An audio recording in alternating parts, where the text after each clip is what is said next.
Good morning, guys. It is Thursday, November 7th, 2024. This Bathrobe business. I got the coffee and I got the news. So it's a relatively short day. Sorry, not short day, slow day in the news market. I am going to share a couple of quick little stories, but I think this video is kind of going to be short and sweet. I did want to share this with you guys. So a couple of days ago, I think this was on Monday, I told you that I'm investing in Bath and Body Works because I think the stock is massively undervalued. And I'm not a huge investor. I'm not a huge trader. I do it every now and then. When I do, I usually tell you guys. I've told you guys about my Nvidia trades, my Microsoft trades this year. And here's another one I just did. So it is up again. So let me blow up the screen. So I'm up about $1,000 for a couple of days. So that's not bad at all. It was rallied a little bit by the Trump rally from yesterday, but actually I didn't share it, I think, on Tuesday, but I was already up 700 and up another 900. The stock's currently at 32.15. I think it's going to go. I'm going to hold it until about 33 and then sell. So if that hits it today, great. If it doesn't, I won't. I'm not a day trader, but $1,000 in a couple of days ain't bad. So I'm going to do that. And I just don't have the patience for long-term investing. I honestly think the stock should be closer to like 39. Given all the information in there. So make of that what you will. If you want to invest in it on a more permanent basis, I bought it at 29. So I think the stock does have room to rally even more, but I'm probably going to sell it at about 33. So I just kind of wanted to share that before we jump into it. Okay, so let's jump into some other stuff. Give me 1 second.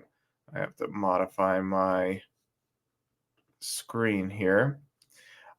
So let's jump into the first thing we'll talk about is just Fed interest rates. So this is a story from Fox Business, but every one of them are echoing the same thing, that the Fed is set to announce the latest interest rate move before Trump today.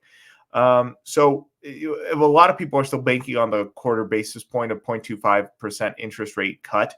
That could very well end up being true. I don't have strong opinion on this because I honestly don't know where the Fed's going to go. I have strong opinion on what it should be doing. I don't believe that there should be any cuts in interest rates. I've talked about that on the channel multiple times, but I don't know what Jerome Powell is going to do. I think there's probably if I had to put money on it, like a 70% chance he will probably cut today, but we'll see what happens. We'll find out about that tomorrow. Like I said, not much of a story here. Next story I want to share is from the Department of Labor Statistics. So just talking about wage increases. So wage increases from June to September, so essentially the third quarter, rose about 0.8%.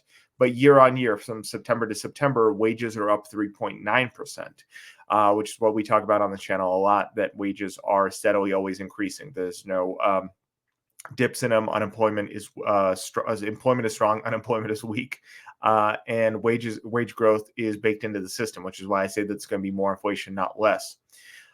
Weekly jobless claims are also pretty much unchanged.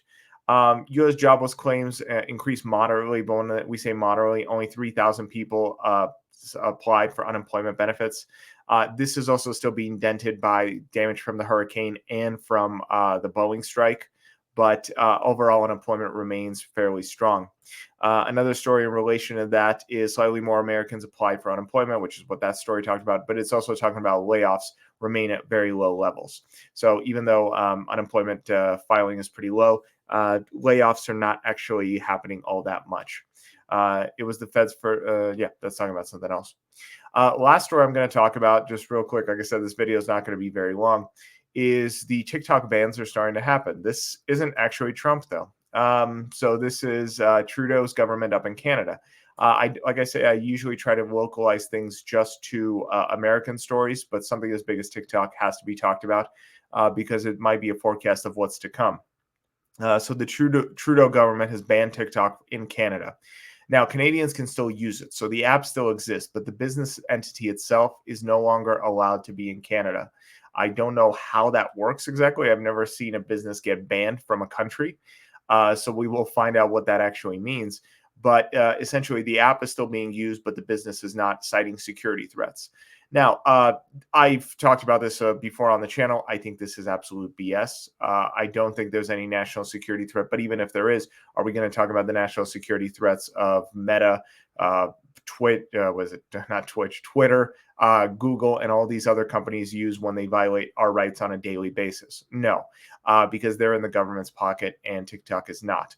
I'm all for having more freedom and more access to your data, less monitoring from big tech companies, but it has to be universal. But that's not what these governments want. They want mass censorship and control of the local tech companies. They can do whatever they want with them. Those tech companies can violate your rights however they want. But if it's a foreign entity do it, they don't like that. So this is absolute BS. I'm not surprised Trudeau's government did this.